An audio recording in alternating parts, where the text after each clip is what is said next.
वाञ्छाकल्पतरुभ्यश्च कृपा सिन्धुभ्येव च पतितानां पावनेभ्यो वैष्णवेभ्यो नमः। ॐ ज्ञानं तिमिरन्धस्य ज्ञानञ्जनशलाकया चक्षुरुन्मिलितं येन तस्मै श्रीगुरवे नमः।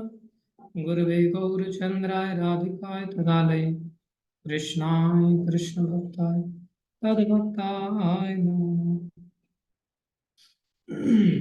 हरे कृष्णा। हार्दिक अभिनंदन है। भगवान की दिव्य वाणी भगवत गीता जो संसार से हमें बाहर निकाल करके धाम में ले जाने में समर्थ है, अगर ये हमारे चित्त में बैठ जाए, उसके अंतर्गत अंतिम अध्याय चल रहा है और भगवान कृपा करके सिद्धि प्राप्त करने का उपाय हमें बता रहे हैं। कैसे हम सिद्धि प्राप्त कर सकते हैं, संक्षेप में भगवान ने बताया कि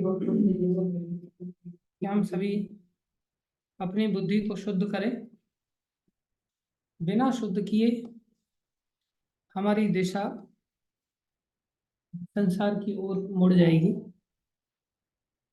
हम सभी संसार में डूबे हुए हैं।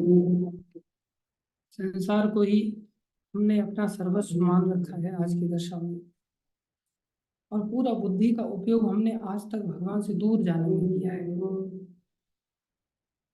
ये कैसे हम कह सकते हैं कि दूर जाने पर हमारी बुद्धि का परिचय जो हुआ है वो शुद्धि का परिचय नहीं, गंदगी का परिचय है। क्यों गंदगी का परिचय है? क्योंकि भगवान परम शुद्ध है। अगर हमारा शुद्धि होती बुद्धि के अंदर तो हम भगवान की ओर जाते, भगवान से दूर नहीं जाते।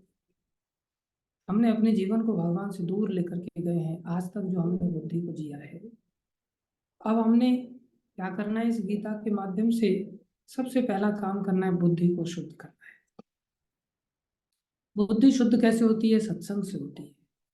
जब हम सत्संग करते हैं, जैसे आप कथा सुन रहे हैं, इस कथा के माध्यम से बुद्धि शुद्ध होती है। सबसे पहले शुरुआत भक्ति की यहीं से, इसे साधन भक्ति कहते हैं। साधन भक्ति मतलब जो हमें साध्य को देने वाली है, जो हमें लक्ष्य को देने वाली है। लक्ष्य क्या है हमारा? बोले लक्ष्य है हमारा भक्ति। और साधन क्या है उसको पाने के लिए? बोले वो भी है भक्ति। ध्यान दें, दो प्रकार की भक्ति हुई, साधन भक्ति, साध्य भक्ति। संसार में जैसे पढ़ाई करने से हम पैसा कमाते हैं, तो पढ़ाई हो गई साधन और पैसा हो गया साध्य। समझ रहे? जैसे पैसे से हम विषय वस्तु खरीदते हैं, तो पैसे के द्वारा मिठाई खरीदा तो मिठाई हो गई साध्य, और साधन क्या बन गया? पैसा बन गया। तो संसार में साध्य और साधन अलग अलग होते हैं। जैसे साध्य हो गया कि भाई हमें दिल्ली जाना है, साधन हो गया ट्रेन, ट्रेन से जा सकते हैं। हमें एक जगह से दूसरी जगह जाना है, तो जिस जगह जाना है वो हो गया लक्ष्य हमारा, साध्य हो गया, और जिसके द्वारा जाना है बोले वो साधन हो गया। तो संसार में अलग साधन होता है, और उस साधन से साध्य वस्तु जब प्राप्त हो जाती है तो साधन छूट जाता है। जैसे मान लो हम दूसरी जगह चले गए, तो हम कार से उतर करके जाएंगे, फिर कार को छोड़ देंगे, कार को पकड़ के थोड़ी बैठे रहेंगे, कार छूट जाती है। तो कोई भी वस्तु की जब प्राप्ति होती है, साध्य की जब प्राप्ति हो जाती है, तो साधन छूट जाता है। लेकिन भक्ति ऐसी चीज है कि भक्ति को बोले किसी चीज से प्राप्त किया ही नहीं जा सकता। भक्ति को न पैसे से साधन बना करके प्राप्त किया जा सकता है, भक्ति को न गाड़ी घोड़ा से साधन बना करके प्राप्त किया जा सकता है, भक्ति को न मकान दुकान के माध्यम से प्राप्त किया जा सकता है। भक्ति को किसी भी तरह से प्राप्त नहीं किया जा सकता। क्यों? भक्ति सर्वथा स्वतंत्र है, अर्थात भक्ति भगवान की तरह ही है। भगवान को कैसे प्राप्त किया जा सकता है? बोले भगवान दया करें खुद से तो ही प्राप्त कर सकते भगवान को। जैसे यशोदा मैया भगवान को बांधने के लिए प्रयास कर रही हैं, तो जब भगवान ने दया की तो ही मैया बांध पाई।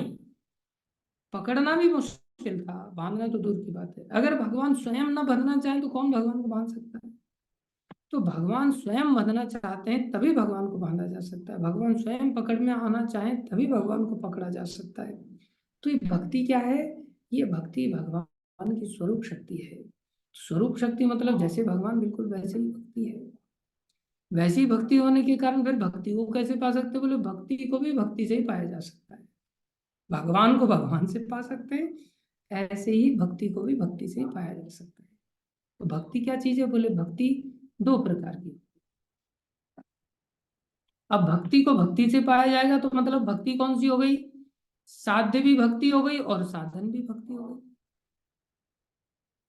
जब साध्य भक्ति हो गई तो उसको पाने के लिए क्या चाहिए, बोले उसको पाने के लिए भक्ति चाहिए। तो वो वाली भक्ति जिससे साध्य वस्तु हमें मिलेगी अर्थात भक्ति मिलेगी, तो वो वाली भक्ति कौन सी कहलाएगी, बोले उसे साधन भक्ति कहेगी।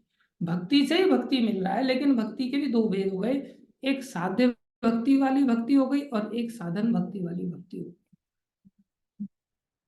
तो भक्ति कितने प्रकार की हो गई, दो, साधन भक्ति और साध्य भक्ति।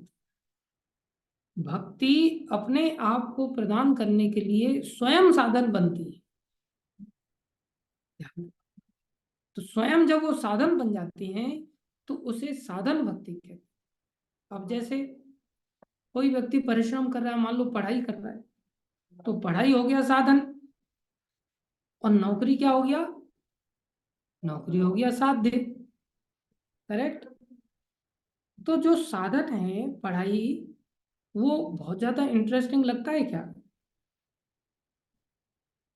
जितनी नौकरी में आनंद की अनुभूति है उतना आनंद की अनुभूति उस साध्य वस्तु के साधन में है क्या, साध्य वस्तु के साधन में नहीं है।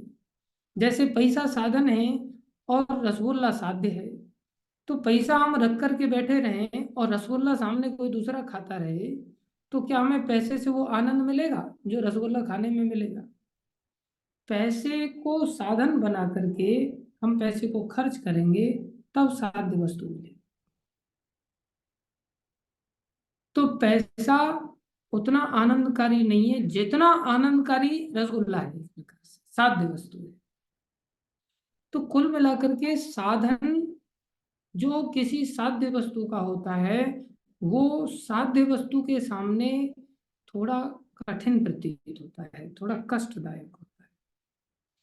इसका अर्थ क्या हुआ, जो भक्ति, अब भक्ति में तो वास्तव में कोई अंतर नहीं क्योंकि भक्ति से ही भक्ति मिल रही है। तो भक्ति से ही भक्ति मिल रही है तो भक्ति तो अपने आप में आनंदकारी है ही, लेकिन वही भक्ति साधन काल में जब साधना भक्ति बन जाती है, साधन भक्ति बन जाती है, वो थोड़ी कष्टदायक होती है। और वही भक्ति जब साध्य बन करके व्यवहार करती है तो वही भक्ति में अत्यधिक आनंद आने लगता है। समझ रहे हो, संसार में भी देखा जाता है कि संसार में साधन कष्टदायक होता है और साध्य आनंदकारी होता है। ऐसे ही यहाँ साधन काल में जो भक्ति है और साध्य काल में जो भक्ति है दोनों ही भक्ति हैं। अब भक्ति तो आनंदकारी ही होनी चाहिए, लेकिन अभी हमें साध्य भक्ति का अनुभूति नहीं होने के कारण साधन भक्ति की अनुभूति में जब हम अपने जीवन को समर्पित करते हैं तो साधन के कारण, क्योंकि साधन किसको कहते हैं, साधन मतलब सधा हुआ, साधना, साधना मतलब संभालना, संभल करके चलना। जैसे बैल है, अभी उसको साधा जाएगा जिससे वो बैलगाड़ी को ठीक से खींचना चालू करेगा। जैसे छोटा बच्चा है और उसका हाथ साधा जाएगा जिससे वो ABCD लिखना चालू करेगा, फिर अच्छी तरह से जो शब्द बोलेंगे, जो सेंटेंस बोलेंगे, वो सारी चीजें लिख पाएगा। उससे पहले उसके हाथ को साधा जाएगा, जब साधा जाता है तो उससे एक अक्षर बनाना भी बहुत मुश्किल हो जाता है, जबकि आगे भी अक्षर वही लिखने हैं, लेकिन शुरुआत में वो एक अक्षर ऐसा लगता है कि ये कितना कष्टकारक है, ये कितना बड़ा बोझ है। लेकिन वही ABCD आगे चल करके उसको बोझ फील होती है क्या, उसको आनंदकारी अनुभव होता है, उसको बोझ नहीं लगता। ऐसे ही हमारी जो भक्ति के साधन काल में जो अंग हैं, साधन काल की जो भक्ति के अंग हैं उनको साधन काल में, अर्थात अभी हम सधे हुए नहीं हैं, अभी हम बिगड़े हुए बच्चे हैं, जब हमें सत्संग के माध्यम से प्रभुपाद जैसे संत लोग, गुरुजी लोग, वैष्णव लोग हमारे जीवन को पकड़ करके साधते हैं, उसके लिए तो गुरु जी का आश्रय भी लेना पड़ता है। जैसे अर्जुन ने आश्रय लिया, अर्जुन ने भगवान श्री कृष्ण से कहा, हे कृष्ण, आप कृपा करके, मैं भटका हुआ था अभी तक, कार्पण्य दोषोपहत स्वभाव पृच्छामि त्वाम धर्म सम्मूढ़ चेता। आपने श्लोक याद किया होगा। यश्रेय स्यात् निश्चितं ब्रूहि तन्मे शिष्यस्ते अहम साधि माम त्वाम प्रपन्नम। उसमें भगवान को कह रहे हैं, साधी, मुझे साधो, मुझे संभालो, मुझे सही रास्ते पर डालो। तो जब हम गुरु साधु शास्त्र के सानिध्य में आते हैं तो वो हमें इस साधन भक्ति में लगाते हैं। तो साधन भक्ति में क्या होता है, सबसे पहले सत्संग चालू होता है, भक्तों का सानिध्य में हम रहना चालू करते हैं। तो उससे क्या होता है, बुद्धया विशुद्धया, उससे बुद्धि विशुद्ध होने लगती है, शुद्ध होने लगती है, विशेष रूप से शुद्ध होने लगती है। फिर बुद्धि विशुद्ध होते हुए धृति आत्मान नियम में च, मन को साधने लगती हमारी धारणा। शब्द आदीन विषयांश त्यक्त्वा, हम विषयों का त्याग करने लगते हैं। राग द्वेष विदुष्य च, हम राग द्वेष को छोड़ना पड़ेगा। अब ये सब चीजें कष्ट कारक होंगी, ये सब चीजें बहुत ज्यादा आनंद नहीं देंगी शुरुआत में। ये भगवान ने हमें साधन भक्ति के अंग बताए। अगर तुम्हें साध्य भक्ति चाहिए, कौन सी साध्य भक्ति, जो कृष्ण को भी आकर्षित कर ले, जो कृष्ण को भी बांध दे। जैसे यशोदा मैया के अंदर भक्ति है, उन्होंने कृष्ण को बांध दिया था। कृष्ण स्वराट हैं, स्वतंत्र हैं, उनको कौन बांध सकता है, अजीत हैं, लेकिन भक्ति उनसे भी बढ़कर है, तो उनको भी बांध देती है। हमारे जीवन का लक्ष्य उस भक्ति को पाना होना चाहिए, जिस भक्ति को कैसे प्राप्त कर सकते हैं, साधन करके। कौन सा साधन करके, भक्ति का साधन करके। भक्ति को ही हम साधन रूप में अपनाएं, और भक्ति को जब साधन रूप में अपनाएंगे तो उसमें कितनी क्रियाएं आती हैं, बोले ये सब क्रियाएं आती हैं जो 51, 52 और 53वें श्लोक में बताया गया है। क्या बताया गया है, बोले सबसे पहले बुद्धि को सशक्त बनाना पड़ेगा। अब बुद्धि को सशक्त बनाने के लिए सत्संग करना पड़ेगा। इसलिए भक्ति की क्रिया क्या है, 9 क्रियाएं भक्ति की। श्रवणम कीर्तनम विष्णु स्मरणम पाद सेवनम अर्चनम वंदनम दास्यम साख्यम आत्मनिवेदनम, ये 9 क्रियाएं हैं। बोले इन 9 क्रियाओं की शुरुआत कहाँ से होती है, शुरुआत होती है सत्संग से, श्रवण से। बुद्धि को हम कैसे, विवेक, विवेक कहाँ पाया जाता है, बुद्धि में पाया। विवेक प्राप्त करने की क्षमता किसके पास होती है, बुद्धि के पास होती है। इसलिए बुद्धि को विशुद्ध करना है किसी ने, तो कैसे होगा, बोले सत्संग से होगा, श्रवण से होगा। अब श्रवण से जब हम आगे बढ़ना चाहते हैं तो उसमें जो बाधक तत्व हैं उनको भी हमें स्वीकार करना पड़ेगा, त्याग करना पड़ेगा। जो भक्ति में बाधक तत्व हैं उन्हें स्वीकार करना पड़ेगा या त्याग करना पड़ेगा, बाधक तत्वों का त्याग करना पड़ेगा। अब बाधक तत्व कौन से उन्हें पता चलना चाहिए हमें, तो भगवान पता करके हमें बता रहे हैं। तो भगवान ने क्या बताया, बोले तुम्हारी धृति है ना, ये धृति बहुत कमजोर है। धृति में तुम क्या चाहते हो, आज एक माला किया, बोले भगवान दर्शन नहीं दे रहे साहब, भगवान है ही नहीं लगता है। हमारे अंदर धैर्य नहीं है, हमारा चंचल मन हमें उद्विग्न कर देता है। तो ये क्या है, हमारी भक्ति में बाधा है। अभी शुद्धि एकदम से थोड़ी हो जाएगी। हाँ, साफ बर्तन होता तो उसको तो आप पानी मार करके भी साफ कर सकते हो, लेकिन जिसको आपने सालों तक साफ नहीं किया है, नीचे से भी काला हो गया और ऊपर से भी खिचड़ी का परत पे परत जम गई है, आपने अब उसको साफ करना है तो उसके लिए तो रगड़ा लगाना पड़ेगा, इतना लंबा रगड़ा लगाना पड़ेगा, तब जा करके साफ होगा। तो भगवान कह रहे हैं ये मन तुम्हें शांति से भक्ति करने नहीं देगा। ये श्रवणम कीर्तनम विष्णु स्मरणम, ये सब प्रोसेस में लगने के लिए हमारी धारणा अच्छी होनी चाहिए, हमारा मन चंचल नहीं होना चाहिए, मन संयमित होना चाहिए, हमारी इंद्रिय विषयों की ओर लालच नहीं होना चाहिए। एक एक इंद्रिय विषय हमें खींच करके ले जाएगा, इसलिए भगवान कह रहे उसे रोकना पड़ेगा तुमको। हमारा राग संसार में, हमारा शरीर में राग है कि नहीं, हमें अपना शरीर अच्छा लगता है कि नहीं, बताओ, राग मतलब अच्छा लगना। तो हमें अपना शरीर अच्छा लगता है कि नहीं, अच्छा लगता है ना। तो जब शरीर अच्छा लगता है तो फिर क्रीम पाउडर अच्छा लगेगा कि नहीं। शरीर से संबंधी जितने भी लोग हैं सब अच्छे लगेंगे कि नहीं। शरीर से संबंधी माँ अच्छी लगेगी, मामा अच्छा लगेगा, नाना अच्छा लगेगा, पिता अच्छा लगेगा, भाई अच्छा लगेगा, परिवारजन सब अच्छे लगेंगे कि नहीं। क्योंकि हमारा राग है शरीर में। अब माँ कह देगी बेटा सुबह सुबह इतना मंगल आरती के लिए मत जाओ, तो राग ने बाधा दे दिया कि नहीं दे दिया। तो शरीर में जब हमारा राग है तो शरीर की इंद्रियों में भी राग है हमारा। जब इंद्रियों में भी राग है तो इंद्रियों के विषय भी हमें अच्छे लगेंगे। हमें हलवा अच्छा लगेगा, पूड़ी अच्छी लगेगी, मूवीज अच्छे लगेंगे, घूमना फिरना अच्छा लगेगा। और हम मौका देख करके तुरंत, चाहे परमिशन ना भी मिले हमें, केवल सूचना दे देते प्रभु जी आज मैं कथा में नहीं आ पाऊंगा, क्यों, आज मैं मसूरी घूमने के लिए जा रहा हूँ, आज मैं कथा में नहीं आ पाऊंगा, आज मैं थोड़ा चकराता जा रहा हूँ, अब मैंने थोड़ा सा 8 दिन का छुट्टी लिया है, अब 8 दिन तक हम क्लास अटेंड नहीं करेंगे। तो ये क्या है, बोले राग बाधा दे रहा है। बोले हमारे पड़ोसी लोगों ने हमारे साथ झगड़ा कर दिया है। झगड़ा क्यों करते हैं, क्योंकि उनसे हमारा द्वेष है, हम उनसे घृणा करते हैं।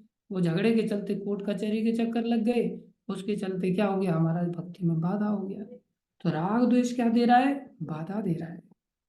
तो भगवान कह रहे हैं बुद्धया विशुद्धया, ये साधन भक्ति है। साधन भक्ति में क्या चीज ग्रहणीय है, क्या चीज त्याज्य है, उसको हमें पता होना चाहिए।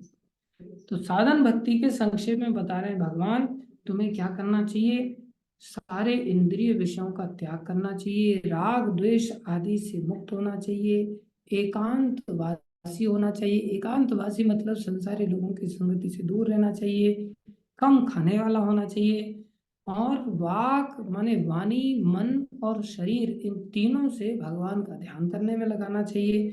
नित्यम वैराग्यम, वैराग्य होना चाहिए। सम उपाश्रितम, सम्यक रूप से उपाश्रय आश्रय लेना चाहिए। अहंकार, बल, दर्प, काम, क्रोध, परिग्रह, विमुच्य, इन सब चीजों का त्याग करना चाहिए। निर्ममा, ममता का त्याग करना चाहिए। जब ममता का त्याग करते चले जाओगे ना ऐसे, फिर क्या होगा, शांति, शांत, शांत हो जाएगी, बहुत आनंद मिलेगा हमको। ऐसा साधन भक्ति करने से हम बहुत प्रसन्न हो जाएंगे। फिर क्या होगा, ब्रह्म भूयाय कल्पते, भगवान का अनुभव होगा, ब्रह्म का अनुभव होगा। ब्रह्म मतलब हम आत्म साक्षात्कार कर पाएंगे। आत्मा को भी ब्रह्म कहा गया है। तो ये हमने सारी चर्चा की थी कल के दिन। तो ये जो चर्चा किया इसको कहते हैं साधन। अब भगवान आगे क्या बता रहे हैं, जब कोई व्यक्ति ऐसी साधन भक्ति को जो कि थोड़ा कष्ट देती है, अब पढ़ाई में भी तो कष्ट होता ही है ना, तो इतना तो साधन काल में सब साधनों में कष्ट होता है। तो अगर ये साधन भक्ति है तो साधन भक्ति में भी थोड़ा तो कष्ट होगा। अगर ऐसा कष्ट उठा लोगे तो आपको बहुत आनंद आने वाला है। कैसे आनंद आएगा, उसी श्लोक में बता रहे हैं। बोले जैसे ही ब्रह्म भूयाय कल्पते, आपने भगवान का अनुभव किया, अनुभव करते ही हम क्या बन जाएंगे, ब्रह्म भूत बन जाएंगे। क्या बन जाएंगे, ब्रह्म भूयाय कल्पते, भगवान का अनुभव हुआ तो ब्रह्म भूत बन गए। अभी क्या है, बोले अभी हम जीव भूत हैं। अभी हम शरीर का अनुभव कर रहे हैं, शरीर भूत हैं, अपने आप को शरीर मान करके बैठे हैं। आत्मा का अनुभूति होते ही हम ब्रह्म भूत बन जाएंगे। ब्रह्म भूत होते ही क्या हो जाएगा, प्रसन्न आत्मा।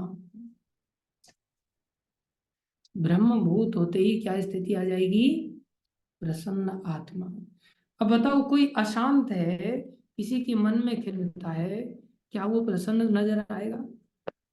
अभी मन में ही उसके हजार टेंशन उसको घेर करके चल रही है। उसको थप्पड़ मत मारो, उसको बीमारी मत लगाओ, बस चित्त में शांति नहीं है, तो भी वो दुखी है कि नहीं। जब शांति नहीं है तो क्या उससे प्रसन्नता की आशा की जा सकती है, दूर दूर तक आशा नहीं की जा सकती। हम सबकी स्थिति ऐसी ही है कि हम सब अंदर से शांत नहीं है। शांति बहुत दूर दूर तक हमारे आसपास नहीं भटक रही है, बहुत दूर दूर तक हमारे जीवन में शांति नहीं। क्यों? हमारे जीवन में भक्ति का साधन नहीं। जब हम साधन भक्ति करेंगे तो शांति आती है। शांति आते ही बोले ब्रह्मभूत हो जाते हैं। जैसे सुखदेव गोस्वामी थे, उन्होंने वैराग्य आदि ले रखा है। उनके पिताजी उनके पीछे पीछे भाग रहे हैं। उनका कहीं राग ही नहीं है। अपने शरीर में भी राग नहीं है। अपने शरीर में जब राग रहता है तो दुनिया भर की ड्रेस खरीदने की इच्छा होती है कि नहीं, ये वाली शर्ट कैसी लग रही है, ये वाली साड़ी मेरे को कैसी बढ़िया लग रही है, ये वाला दुपट्टा देखो कितना बढ़िया लग रहा है, हाथ में देखो घड़ी कितनी बढ़िया लग रही है, मूंछों में ताव कितना बढ़िया लग रहा है, ये हेयर स्टाइल मेरी कितनी बढ़िया लग रही है, पैंट पहनने के बाद बेल्ट कितनी बढ़िया लग रही है, ये वाले सूट बूट कितने बढ़िया लग रहे हैं। इस तरह से आदमी कितना आसक्त रहता है। उसको फिर शांति की अपेक्षा होती है क्या? अब पता नहीं आप लोगों ने ऐसा अनुभव किया या नहीं किया है। हमने अपने जीवन में जब साधु जीवन को अपनाते हैं तो कुछ त्याग करना पड़ता है, और जब त्याग करते हैं तो थोड़ा तो कठिनाई लगता है शुरुआत में। लेकिन जब त्याग हो जाता है ना, तो जैसे हमने पैंट शर्ट का त्याग कर दिया, या बाकी कलर के कपड़ों का, सारे कलर के कपड़ों का त्याग कर दिया, केवल एक ही कलर रखा हुआ है। एक कलर होने के कारण चित्त में बहुत ज्यादा शांति प्राप्त हो गई। पहले इतना टेंशन होता था, एक एक व्यक्ति को देख देख करके ऐसा लगता था कि काश ये वाले कपड़े मेरे पास होते, ये वाले कपड़े मेरे पास होते। और जब वो छोड़ दिया तो उन कपड़ों को पाने से थोड़ी देर की शांति होती है, लेकिन उन कपड़ों को त्यागने से हमेशा की शांति हो जाती है। ये कितने रहस्य की बात है, आप करके देखो इस चीज को। अब एक कलर को छोड़ दो, बस आगे से मेरे को बोले हाँ काले कलर के कपड़े नहीं पहनने, आगे से मेरे को लाल कलर कलर के कपड़े नहीं पहनने, आगे से मेरे को नीले कलर के कपड़े नहीं पहनने। खाली ऐसे एक एक कलर भी छोड़ोगे ना, तो वो भी अंदर बहुत बड़ी शांति आ जाएगी। लेकिन शुरुआत में त्याग करना थोड़ा सा कठिन होता है। तो भगवान कह रहे हैं जब कोई ब्रह्मभूत हो जाता है, साधन भक्ति के बल से जब ऐसे लक्षणों को प्राप्त करता है, तब ब्रह्मभूत हो जाता है। और ब्रह्मभूत जैसे सुखदेव गोस्वामी हैं, सुखदेव गोस्वामी पैदा हुए अभी उनको कपड़ों का कोई लालच नहीं है, नंगे होकर के 16 साल की अवस्था में निकल गए। और उनको पिताजी माताजी से कोई सरोकार नहीं, क्योंकि ब्रह्मभूत हैं, भगवान का अनुभव कर चुके हैं, वो जानते हैं ये मेरे पिता नहीं, ये मेरे माता नहीं, ये तो सारा संसार सपने की तरह है। अच्छा ये बताओ, आप लोगों ने अपने दिमाग में थोड़ा सा सोचो, जब हम सपना देखते हैं, तो जब सपना देखते हैं तो सपना देखते समय ये हमें याद रहता है क्या कि हम कौन से घर में सोए हुए हैं, या हमारे माताजी क्या कर रहे हैं, या पिताजी सो रहे हैं कि नहीं सो रहे हैं, या मेरे को नौकरी का टाइम हो गया है, या मेरे को सारे घर की व्यवस्था देखनी है, घर में कौन कौन है, ये सब सपने के समय में याद रहता है कुछ? हाँ, सपने के समय में हमें क्या याद रहता है? जो सपने की घटना है वही याद रहती है कि नहीं? सपने की घटना में हम कितने डूब जाते हैं। हम्म।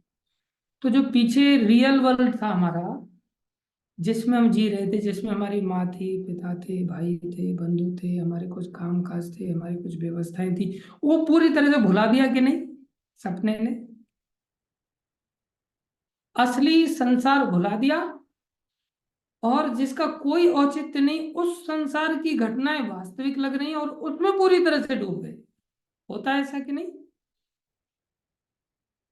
होता है ना? तो भागवत कहती है कि जो कुछ भी आज तक संसार में हम कर चुके हैं, और जो कुछ भी आज वर्तमान में हम कर रहे हैं, और जो कुछ भी भविष्य में इस संसार में हम करेंगे, भागवत क्या कहती है? वो सब केवल और केवल सपना है। केवल और केवल क्या है? सपना है। जो कर चुके हैं, जो घटना घटित हो चुकी है वो भी सपना, जो हो रहा है वो भी सपना, और जो होने वाला है वो भी सपना। अब जब ऐसे सपने वाला व्यक्ति को क्या अपने असली माता पिता याद रहेंगे? उसको तो सपना ही याद रहेगा ना। लेकिन जब कोई व्यक्ति जाग जाएगा, जागते ही उसको पता चलता है, अरे ये तो सपना था। उसको तुरंत पता चलता है, मेरी ये वाली माँ माँ नहीं है, ये वाले पिता पिता नहीं है, ये वाला घर मेरा घर नहीं है, ये वाली गाड़ी मेरी गाड़ी नहीं है, ये वाली प्रॉपर्टी मेरी प्रॉपर्टी नहीं, मेरा कुछ नहीं है। समझ में आ रहा है? मेरे पिताजी मेरे को कहते हैं, तुम छोड़ करके चला जाएगा तो मैं तेरे को प्रॉपर्टी का हिस्सा कुछ नहीं दूंगा, ध्यान रखना इस बात को। मैंने कहा ये तो बहुत अच्छी बात है, मेरे को बाद में आकर के देखना ही नहीं पड़ेगा कि कौन सी प्रॉपर्टी पर क्या हो रहा है। इतना बड़ा टेंशन से आपने फ्री कर दिया। ये कितनी टेंशन फ्री वाली बात बता दी। तो देखा जाए तो वो सोच रहे हैं कि ये प्रॉपर्टी इसकी है, लेकिन मैं सोच रहा हूँ कि वो प्रॉपर्टी मेरी है ही नहीं। संसार में मेरा क्या है? मेरा कुछ भी नहीं है। ये दशा साधन काल में बुद्धि से तो आ जाती है, लालच पीछे रहता है वो अलग बात है, डर रहता है थोड़ा अलग बात है, लेकिन सिद्ध अवस्था की भक्ति अलग होती है जिसमें ब्रह्मभूत जब कोई हो जाए। अब जैसे शरद प्रभु बैठे हुए, मैं इनसे को मकान आपका है क्या? शरद प्रभु मकान आपका है क्या जिसमें आप रह रहे हैं? देखो गर्दन हिला दिया मैंने, बोले नहीं मेरा मकान है। लेकिन एक संडे प्रोग्राम के लिए भी उस मकान को छोड़ करके नहीं पहुंच पा रहे कि एक दिन के लिए मैं मकान को छोड़ करके चलो मंदिर में जाकर के थोड़ा सा कथा सुन लेता हूँ, थोड़ा सा क्लास का अटेंड कर लेता हूँ, एक सिंगल डे नहीं छोड़ पा रहे हैं उसको। जानते हैं कि मकान मेरा नहीं है, लेकिन आसक्ति प्रॉपर्टी से इतनी ज्यादा है कि एक दिन भी छोड़ करके कैसे जाऊं, बोले नहीं हिम्मत होती। लेकिन सिद्ध अवस्था में, अब देखो संसार में ज्यादातर लोग तो जानते ही नहीं इस बात को कि भाई संसार में मेरा कुछ नहीं है। लेकिन इन्होंने थोड़ा साधन अपना लिया है, तो साधन को अपनाने से इनको इतनी समझ तो हो गई है, लेकिन फिर भी नॉर्मली छोड़ नहीं पा रहे।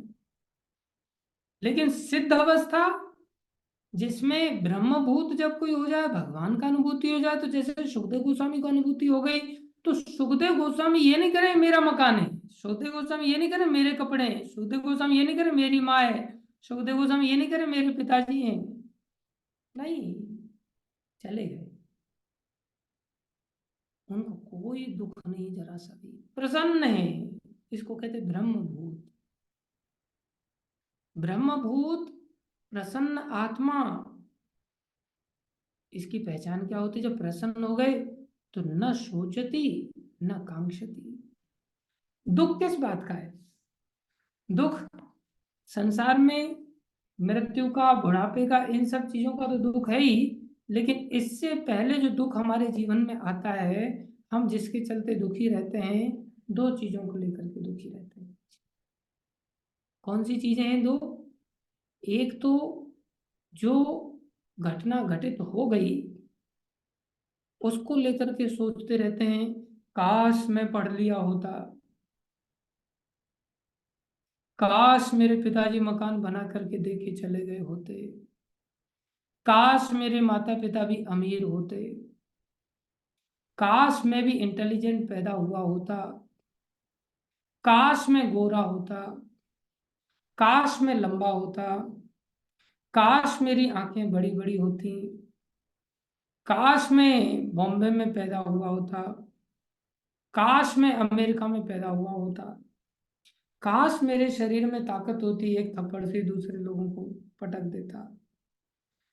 तो ऐसे संसार में बहुत सारी चीजों को देख देख करके हमारे जीवन में काश चलता रहता है। इसको कहते हैं सोचती। क्या कहते हैं? सोचती। काश मैंने गर्भ हत्या नहीं की होती, काश मैंने शादी नहीं की होती। ऐसे भी लोग सोचते बेचारे। कुछ लोग भक्ति मार्ग में जल्दी पकड़ में आ जाते हैं, वो ब्रह्मचारी बन जाते हैं, उनके जीवन में भी काश चलता है। वो सोचते काश मैं भक्तों से जल्दी नहीं मिला होता, काश मेरी भी शादी हो गई होती तो अच्छा रहता। उनके जीवन में अलग तरह का काश होता है। एक सोचता है काश मैं प्रभु जी से पहले मिला होता, और एक सोचता है काश मैं प्रभु जी से शादी के बाद मिला होता। सबके जीवन में अलग अलग तरह के काश होते हैं। सोचता है काश मेरे पास दुनिया भर का पैसा होता तो मैं दान देता। और कई बार आदमी सोचता है काश ये पैसा मेरे पास नहीं होता तो मैं साधु बन जाता। ये पैसे के चक्कर में मैं फंस गया। काश मेरे दो संतानें होती, काश मेरी संतान ही नहीं होती, काश ये संतान पैदा होने से पहले ही मर जाती, काश ये संतान मर क्यों गई, पैदा होकर के बड़ी होकर के मेरी सेवा करती। ऐसे काश ये प्लॉट में खरीद लेता, काश इस जगह पे मैं दुकान डाल देता, काश ये वाला धंधा मैं ही डाल देता, काश मेरी नौकरी लग जाती, काश मैं स्वर्ग लोक में होता। नरक में जाने वाला सोचता है, स्वर्ग वाला सोचता है काश मैं धाम में होता, काश मैं मनुष्य शरीर को प्राप्त कर लिया होता। देवता लोग ऐसा सोचते हैं, वो भी लेमेंट करते हैं अपने आप को, हम देवता बन गए, यहाँ भक्ति की उतनी सुविधा नहीं। उनके जीवन में भी अलग तरह की काश होती है। तो ऐसा जो सोचती है, जब कोई व्यक्ति के दिमाग में ऐसा सोच चल रहा है, क्या वो प्रसन्न होगा? नहीं। दूसरी समस्या क्या है? कांक्षति। कांक्षति मतलब ये हो जाए, ये हो जाए, ये हो जाए, ये मिल जाए, ये गाड़ी मिल जाए, ये दुकान मिल जाए, ये बंगला मिल जाए, ये घोड़ा मिल जाए, ये लड़की मिल जाए, ये लड़का मिल जाए, ये पत्नी मिल जाए, ये स्वर्ग मिल जाए, ये यज्ञ का फल मिल जाए मुझे। इस तरह से दुनिया भर की इच्छाएं जो रहती हैं, बोली ये इच्छाएं दुख देती हैं। देखो कितने रहस्य की बात है, ये हमें समझ ही नहीं आ रहा है कि इच्छा सुख नहीं देती, इच्छा तो दुख देती है। ये श्लोक सिद्ध कर रहा है इस बात। मान लो किसी के जीवन में कोई इच्छा ही नहीं, जब इच्छा ही नहीं तो हलवा दूसरा खा जाए तो उसको दुख लगेगा क्या? अच्छा, हमारी हलवा खाने की खुद इच्छा है और उसमें से कोई दूसरा आ जाए सामने ही, जैसे ही हम खाने जा रहे थे इतनी देर में दरवाजा कोई खटखटा दे, अब दरवाजा खोला तो पता चला अब इसको देना पड़ेगा। तो देने के कारण हम दुखी हैं ऐसा नहीं है, उस हलवा में खाने की हमारी प्रबल इच्छा है, उस इच्छा में घाटा हो रहा है, इसके कारण दुखी होते हैं। तो मूल दुख का कारण इच्छा है, मूल दुख का कारण विषय वस्तु का ना मिलना नहीं है। मूल दुख का कारण तो हमारी इच्छा का होना है। इच्छा ना हो तो कोई दुख नहीं लगेगा। ठीक है भैया तुम खाओ हलवा, मेरी इच्छा ही नहीं, मेरे को कोई कष्ट ही नहीं होगा। इसलिए भगवान कह रहे हैं ये ब्रह्मभूत व्यक्ति की पहचान होती है जब व्यक्ति भक्ति के साधन को अपनाता है, जो कि 51, 52, 53वें श्लोक में बताया गया था। इस साधन को सत्संग का सानिध्य पाते हुए, कुछ अन्य चीजों का त्याग करते हुए, जो सत्संग में बाधा बनते हैं उसका जब आश्रय लेता है तो साधन भक्ति करता है। साधन भक्ति करने से उसको ब्रह्म की अनुभूति होती है, धीरे धीरे होती है, चुटकी बजाने से नहीं होगी, ध्यान रखना है इस बात को। और ये कष्ट कारक होता है साधन का। इस कष्ट के सहते हुए जब हम इस साधन को अपनाते हैं तो हमारी योग्यता ब्रह्मभूत की हो जाती है, जैसे सुखदेव गोस्वामी की ब्रह्मभूत की अवस्था थी। और फिर स्थिति क्या हो जाती है? प्रसन्नात्मा, प्रसन्न हो जाते हैं। पहचान क्या होती है प्रसन्न आदमी की? गीता के अनुसार, हमारे अनुसार अलग है। हमारे अनुसार तो दारू मिल जाए तो आदमी प्रसन्न हो जाता है, ये वो प्रसन्नता नहीं है, वो तो क्षणिक प्रसन्नता है, बाद में दुख देने वाली प्रसन्नता है। वो तो राजसी सुख है जो शुरुआत में अच्छा लग रहा है और बाद में विष के जैसा बनने वाला है। यहाँ कौन सी प्रसन्नता? बोले ब्रह्मभूत वाली प्रसन्नता कैसी होती है? बोले वास्तविक प्रसन्नता होती है। इसका लक्षण क्या होता है? बोले व्यक्ति के जीवन में कोई लेमेंटेशन नहीं रहता, कोई शोक नहीं करता। दूसरा, उस व्यक्ति की कोई इच्छा नहीं रहती, न सोचती न कांक्षती। और वो व्यक्ति कैसा सोच पाता है? बोले किसी के प्रति राग और द्वेष रहेगा ही नहीं, समान हो जाएगा सबके प्रति। उसको कहते हैं समः सर्वेषु भूतेषु। भूतेषु मतलब जीव। बोले जितने भी जीव हैं सबके प्रति समान हो जाता है। सबके प्रति समान का अर्थ क्या है? बोले सबको समान दृष्टि से देखना है। जैसे अभी हम समान दृष्टि से अनुभव करें, कैसे देख सकते हैं? जैसे हम सबको भारतीय समझते हैं कि नहीं? तो अगर हम सबको भारतीय समझ रहे हैं, इसका मतलब हम सबको समान दृष्टि से देख रहे हैं कि नहीं? भारतीय समझते हुए भी अलग अलग वैरायटी है। एक एंगल से तो हम समान देख रहे हैं कि भाई सब भारतीय हैं, दूसरे एंगल से हम देख पा रहे हैं कि अपने अपने कर्मानुसार भारतीय होते हुए भी कोई कुत्ता बन करके भारतीय जीवन जी रहा है, कोई मनुष्य बन करके भारतीय जीवन जी रहा है, कोई पक्षी बन करके भारतीय जीवन जी रहा है, कोई वृक्ष बन के भारतीय जीवन जी रहा है, कोई अमीर बन के भारतीय जीवन जी रहा है, कोई गरीब बन करके भारतीय जीवन जी रहा है, कोई गोरा बन करके भारतीय जीवन जी रहा है, कोई काला बन करके भारतीय जीवन जी रहा है। लेकिन हैं सब कैसे? भारतीय। अर्थात समान रूप से तो हम देख रहे हैं, लेकिन उस समता में हम एक विषमता का भी अनुभव कर रहे हैं और उसके अनुसार रेसिप्रोकेट कर रहे हैं। तो हम आत्मा की दृष्टि से जो समता देख पाते हैं, अब दूसरों को कोई व्यक्ति भारतीय कब देख पाएगा, अर्थात समानता की दृष्टि से, भारतीयता की दृष्टि से कब देख पाएगा? जब खुद भारतीय होगा तब देख पाएगा, या फिर खुद पाकिस्तानी होगा तब देख पाएगा? खुद भारतीय होगा तभी तो दूसरों को भारतीय देख पाएगा ना। तो जब हम खुद भारतीय होंगे, ऐसे ही जब हम खुद ब्रह्मभूत बनेंगे, जब तक खुद ब्रह्मभूत नहीं बनेंगे, क्या हम दूसरों को आत्मा के स्तर पर समान रूप से देख पाएंगे? सारा संसार समान किस स्तर पर है? सारा संसार समान है केवल आत्मा के स्तर पर।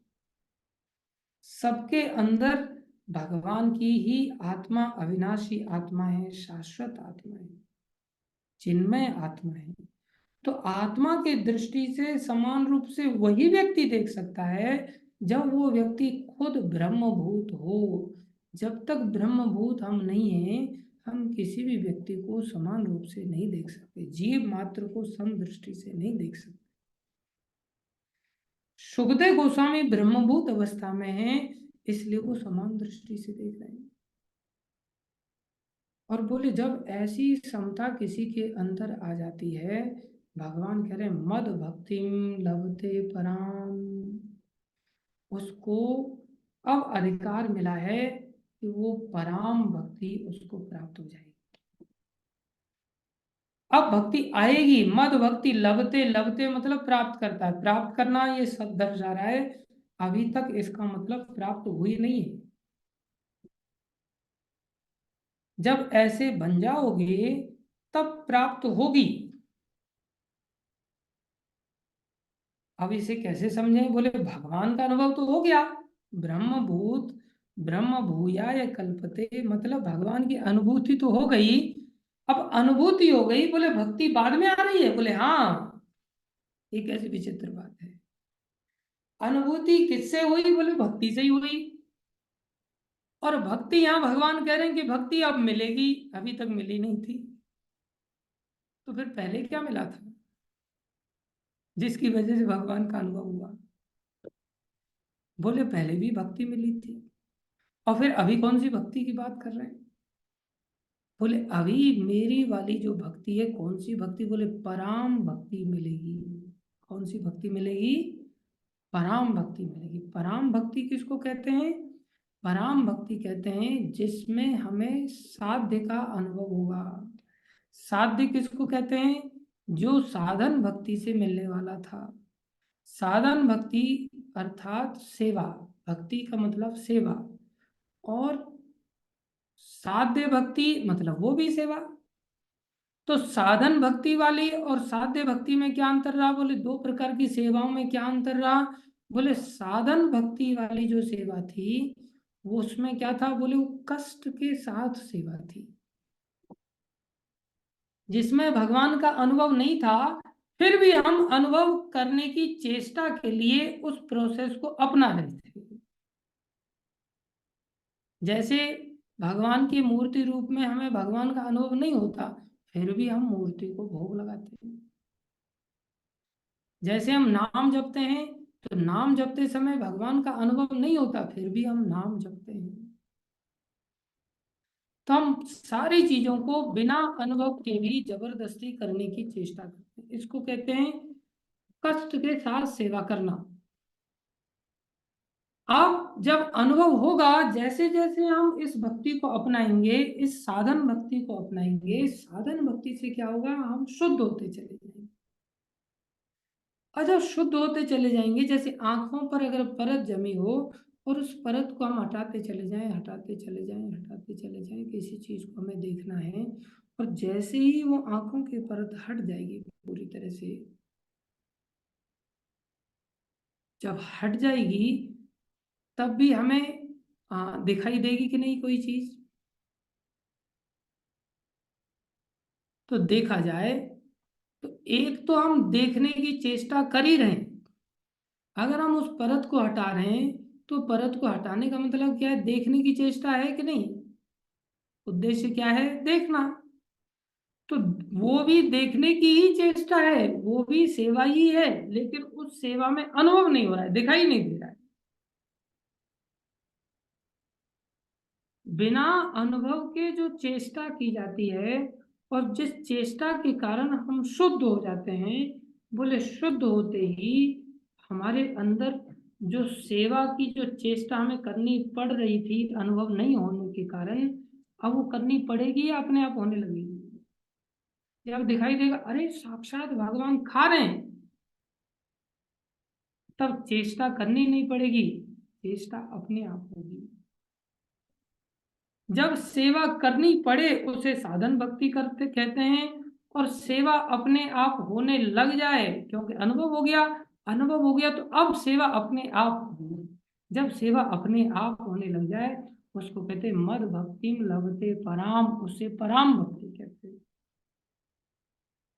जबकि भक्ति में कोई अंतर नहीं है, उसमें भी वही सेवा थी और यहाँ भी वही सेवा है। ऐसा नहीं है कि पहले हम सुन रहे थे और अब सुनना बंद हो जाएगा। पहले भी श्रवण भक्ति कर रहे थे और अभी भी श्रवण भक्ति ही करेंगे। जैसे सुखदेव गोस्वामी पहले ब्रह्मभूत हो गए, वो तो पिछले कर्मों के अनुसार वो तो ब्रह्मभूत पैदाइशी हो गए, उनको तो जप आदि नहीं करना पड़ा ब्रह्मभूत बनने के लिए। हमें ब्रह्मभूत बनने के लिए साधन भक्ति अपनानी पड़ती है।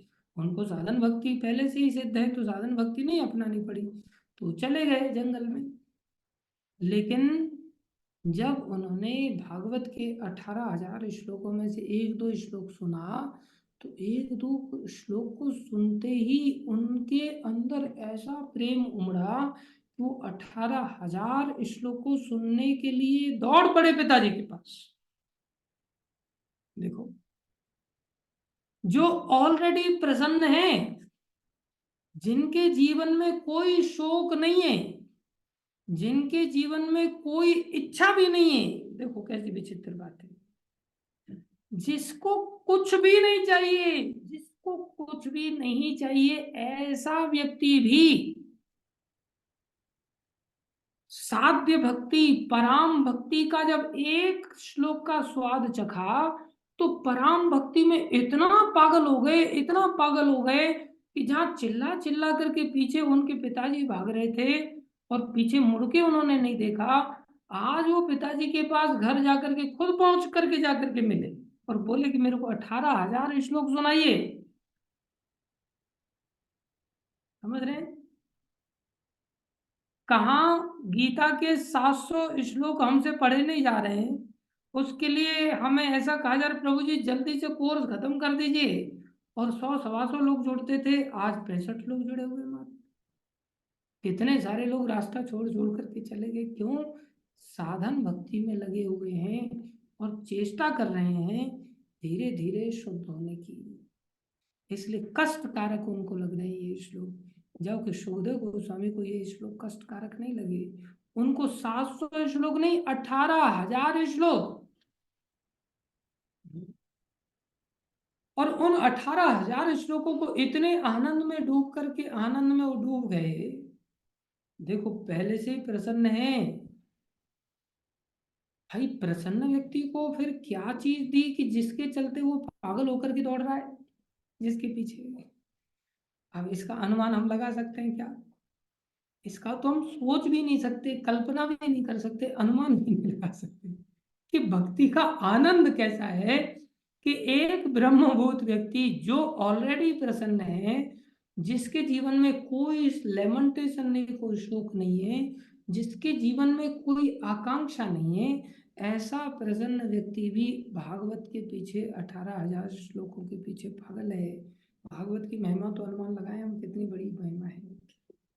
और ना केवल वो व्यक्ति किसी एक जगह पर केवल इतनी देर रुकते थे जितनी देर गाय को दूधा जाए, गाय का दोहन किया जाए। वो 7 दिन के लिए रुक गए और उन्होंने वही भागवत सुनाया। किसको सुनाया? जिस व्यक्ति को कुछ चाहिए ही नहीं, और उन्होंने ये भी दर्शाया कि मैंने कथा सुनाने के बाद एक कोपिन भी दक्षिणा में नहीं लिया। नंगे आए थे बेचारे, नंगे चले गए। कैसी प्रसन्नता, कैसा आनंद होगा उनको। बोले फिर भी उन्होंने राजा को क्यों सुनाया, जबकि राजा तो घोर भोगी होता है। ये भागवत की महिमा है कि भागवत इतना आनंदित कर देती है कि वो परवाह नहीं करता, वो अपने आनंद में डूब जाता है। घोर भोगी राजा को भी एक प्रकार से संसारी दृष्टि से राजा को भोगी माना जाता है। ये तो परीक्षित थे, लेकिन इनकी श्रवण की इच्छा थी तो इन्होंने भागवत प्रबलता के साथ 7 दिन टिक करके सुनाया। ये भक्ति की महिमा है, ये पराम भक्ति का स्वाद है। पराम भक्ति कितना आनंदकारी है। लेकिन अभी हम इसे कैसे समझ पाएंगे? हम तो भुक्ति के द्वारा पिशाचिनी, भुक्ति को पिशाचिनी कहा है, भुक्ति रूपी पिशाचिनी के द्वारा हम ठगे जा रहे हैं। पिशाचिनी ने हमारे अंदर प्रवेश कर लिया है, जिसके अंदर भूत प्रेत, अंदर पिशाच घुस जाए अंदर, अब वो व्यक्ति अपनी भाषा थोड़ी बोलेगा, वो तो पिशाच की भाषा बोलेगा। अभी तो हम भुक्ति रूपी पिशाचिनी की बात करते हैं। हमारी स्थिति कैसी है और हम उसमें खुशी का अनुभव कर रहे हैं। कैसी दयनीय दशा है हमारी। इसलिए भगवान कह रहे हैं वो व्यक्ति जब समता को प्राप्त हो जाता है शुभदेव गोस्वामी की तरह, तब उसे मेरी परम भक्ति मिलती है, अर्थात साध्य भक्ति मिलती है। दूसरे शब्दों में उसे भाव भक्ति या प्रेमा भक्ति प्राप्त होती है। लेकिन ये ऐसे ही नहीं मिलेगी, इससे पहले उसको साधन करना पड़ेगा। प्रभुपाद जी कह रहे हैं इस प्रकार जो दिव्य पद पर स्थित है, दिव्य पद वाला, वह तुरंत परम ब्रह्म का अनुभव करता है और पूर्णतया प्रसन्न हो जाता है। वह न तो कभी शोक करता है, न किसी वस्तु की कामना करता है, और प्रत्येक जीव पर संभाव रखता है। उस अवस्था में वह मेरी शुद्ध भक्ति को प्राप्त करता है। अर्थात पहले हम जो साधन भक्ति कर रहे थे, क्या वो शुद्ध भक्ति नहीं है? बोले वो भी शुद्ध भक्ति है, यदि हम लक्ष्य में केवल भगवान को चाहें। अगर हम भगवान की भक्ति तो कर रहे हैं और साथ में संसारी किसी भी चीज की कामना कर रहे हैं, कुछ ना कुछ अगर संसारी बदले में हमें चीज चाहिए, अभी बोलना आसान है लेकिन ऐसा जीवन जीना कितना कठिन है। क्या हम इस लक्ष्य के साथ जिए कि नहीं मेरे को कुछ नहीं चाहिए? हमारी स्थिति क्या होती है? प्रभु जी मैं फुल टाइम होने वाला हूँ, मैं सब समर्पित होने वाला हूँ, बस बेटे की नौकरी लग जाए उसके बाद कुछ नहीं। और जब कर रहे हैं, भक्ति कर रहे हैं, तो क्या कहते हैं? प्रभु जी लगे तो मेरी सारी भक्ति अभी तक की चली जाए, बस मेरे बेटे की नौकरी लग जाए, मेरी भक्ति से मैं और कुछ नहीं चाहता, हरि नाम प्रभु से और कुछ नहीं चाहता, ठाकुर जी से मेरी कोई कामना नहीं। एक और तो कहेंगे कोई कामना नहीं, दूसरी ओर बस मेरे बेटे की नौकरी लग जाए। भक्ति फिर आगे से मैं शुद्ध वाली करूंगा, फिर आगे से मुझे कुछ नहीं चाहिए, अभी ऐसा है कि अभी ऐसा हो जाए। तो हमें कुछ भी नहीं चाहिए ऐसा नहीं होता। अगर ऐसा दृष्टिकोण बन जाए कि हमें कुछ नहीं चाहिए, अंदर कामना है लेकिन भगवान से मांग नहीं रहे, कामना तो है, इच्छाएं हैं, इच्छाएं अभी गई नहीं है क्योंकि गंदे हैं, तो गंदी इच्छाएं तो अंदर हैं, लेकिन फिर भी बुद्धि के साथ जो भक्ति कर रहे हैं, भक्ति के बदले में कुछ नहीं चाहते। प्रभु जैसा भी है, जैसे कर्मों से मैं जी रहा हूँ ठीक है, मेरे कर्म मेरे को सुख देंगे दुख देंगे मैं भोगता रहूंगा, लेकिन मैं आपकी सेवा करूंगा, श्रवण करूंगा, कीर्तन करूंगा, विष्णु स्मरण करूंगा, पाद सेवन करूंगा, अर्चन करूंगा, वंदन करूंगा, दास्य करूंगा, साख्य करूंगा, आत्मनिवेदन करूंगा, जो भी नवदा भक्ति के 9 अंग हैं मैं ये सब करूंगा, लेकिन आपसे बदले में मुझे कुछ भी नहीं चाहिए। ऐसी स्थिति वाला व्यक्ति भी शुद्ध भक्ति कर रहा है। लेकिन शुद्ध भक्ति में उस स्थिति में इच्छाओं के कारण उसको वो आनंद की अनुभूति नहीं होगी जो ब्रह्मभूत वाले व्यक्ति को शुद्ध भक्ति का अनुभूति होगी। कर तो वो भी शुद्ध भक्ति रहा है, इसलिए दिव्य पद पर जब उड़ जाता है। निर्विशेषवादी के लिए ब्रह्मभूत अवस्था प्राप्त करना अर्थात ब्रह्म से तदात्कार होना परम लक्ष्य होता है। लेकिन साकारवादी शुद्ध भक्त को इससे भी आगे चलकर शुद्ध भक्ति में प्रवृत्त होना होता है। प्रवृत्त मतलब सेवा में लग जाना होता है, केवल अनुभव से काम नहीं चलता। इसका अर्थ हुआ कि जो भगवत भक्ति में रत है वो पहले ही मुक्ति की अवस्था, जिसे ब्रह्मभूत या ब्रह्म से तदात्म कहते हैं, प्राप्त कर चुका होता है। परमेश्वर या परम ब्रह्म से तदाकार हुए बिना कोई उनकी सेवा नहीं कर सकता। जब अनुभव हो गया भगवान का तो सेवा करनी थोड़ी पड़ेगी, सेवा अपने आप होने लगेगी।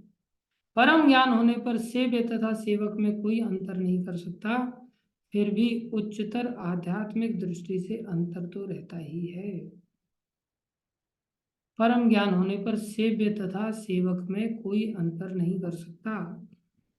एक प्रकार से जब भगवान का अनुभव हो गया किसी व्यक्ति को तो सेव्य है भगवान और सेवक है भक्त।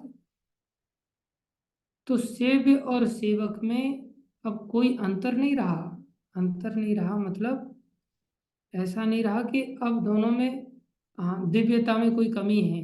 दिव्यता की दृष्टि से कोई अंतर नहीं रहा, लेकिन फिर भी उच्चतर आध्यात्मिक दृष्टि से अंतर तो रहता ही है। आध्यात्मिक दृष्टि से अंतर क्या है? बोले अंतर है एक सेवक है और एक स्वामी है। दोनों ही दिव्य हैं, दोनों ही पवित्र हैं, लेकिन अंतर है आध्यात्मिक दृष्टि से। तो हमें इस बात को समझना है।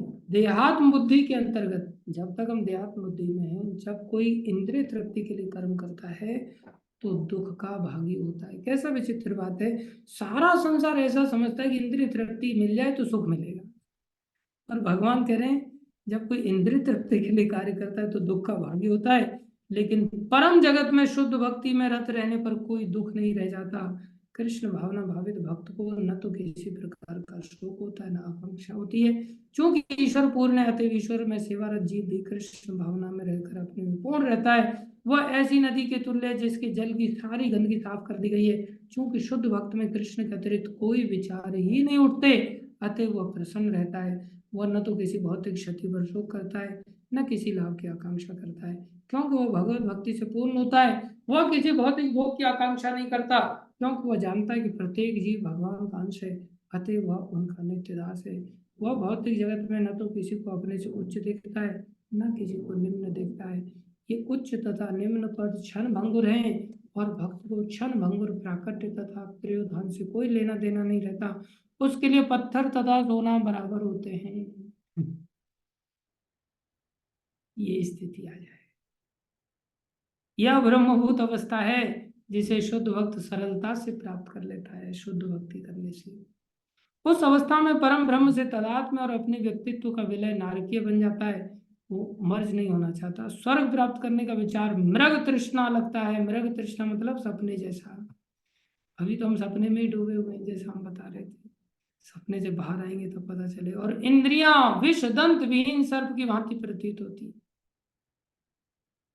बोले जिस प्रकार विष दंत विहीन सर्प से कोई भय नहीं रह जाता, जब ऐसा शुद्ध भक्त बन गया ना, अब इंद्रियां उसको कष्ट नहीं देंगी, क्योंकि सांप के दांत निकाल दिए जाए, अब सांप का डर खत्म हो जाता है।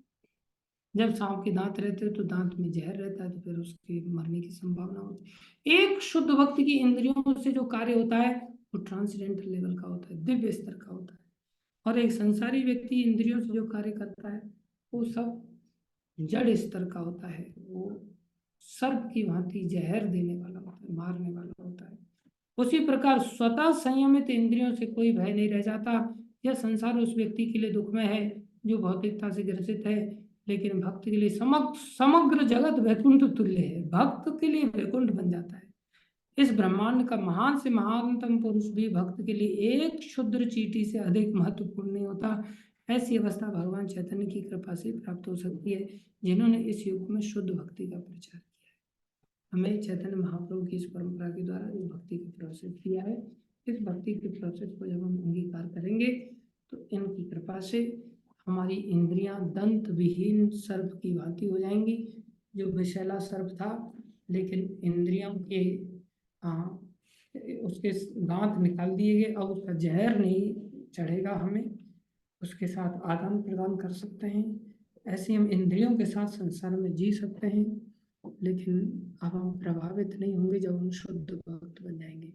भगवत सेवा का आनंद तब हमें ब्रह्मभूत अवस्था आएगी, और ब्रह्मभूत भगवान का अनुभव होते ही हमारी पराभक्ति जागृत हो जाएगी, साध्य भक्ति जागृत हो जाएगी, जो कि इतना आनंद देने वाली है, जो सुखदेव गोस्वामी के चरित्र से पता चलता है कि प्रसन्न व्यक्ति भी शुद्ध भक्ति के लिए लालायित रहता है। धन्यवाद सभी का धैर्यपूर्वक श्रवण करने के लिए। भगवान की वाणी भगवत गीता की जय, श्री प्रभुपाद की जय, श्री गुरु नानक की जय, अनंत कोटि वैष्णव वृंद की जय, आप सब भक्तों की जय। हरे कृष्ण।